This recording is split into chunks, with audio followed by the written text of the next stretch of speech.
রকম অস্পষ্ট হলে তার ভোটার আইডি কার্ড, তার যে আইডি কার্ড আছে সেখানেও তার ছবি আছে, তারপরে তার ভোটটা সে জেনুইন কিনা প্রত্যেকটা প্রার্থী সেখানে এজেন্ট আছে, তারা এজেন্ট যখন বলে যে সবগুলো সার্টিফাইড করে তারপরে সে ভোট দিতে যায়, সেই ভোটটা যে কাস্ট হওয়ার পরে সেখানে ওইটাকে প্রত্যেকের উপস্থিতিতে টিক দেওয়া হয়। এখানে ডুপ্লিকেট ভোট দেওয়ার কোনো সুযোগ নেই।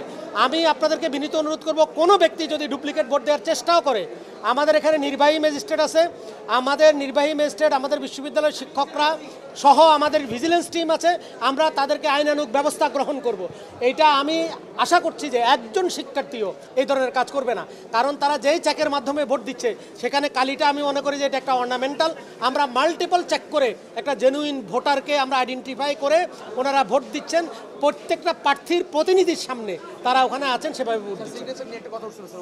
সিগনেচারের বিষয়ে বলি, এই বিষয়টা আমরা শোনার সাথে সাথে ইনভেস্টিগেট করি। সেখানে আমাদের যারা পুলিং অফিসাররা প্রাথমিকভাবে একটা রুমে একজন পুলিং অফিসার সেই জিনিসটা করতে ভুলে গেছেন, যার কারণে সেখানে যত আমাদের প্রিসাইডিং অফিসার, সহকারী প্রিসাইডিং অফিসার, রিটার্নিং কর্মকর্তা সবাই ওখানে গিয়েছেন। যাওয়ার পরে সেখানে সবাই ছিলেন, তাদের উপস্থিতিতে তারা বলতেছেন যে 10 থেকে 12 জনের সিগনেচার ছাড়া ভোট তাদের জেনুইন, কিন্তু ওই যে একটা সিগনেচার দিত সেটা দেয়নি। আমরা ওই জিনিসটাকে আইডেন্টিফাই করে সেখানে ভোট গণনার আগে সেটাকে বের করব। এই ধরনের কয়েকটা সিগনেচার থাকলে সেটা নির্বাচন কমিশন সিদ্ধান্ত নিয়ে আমরা পরবর্তী বিষয় জানিয়ে দেব, সেই বিষয়টি আমরা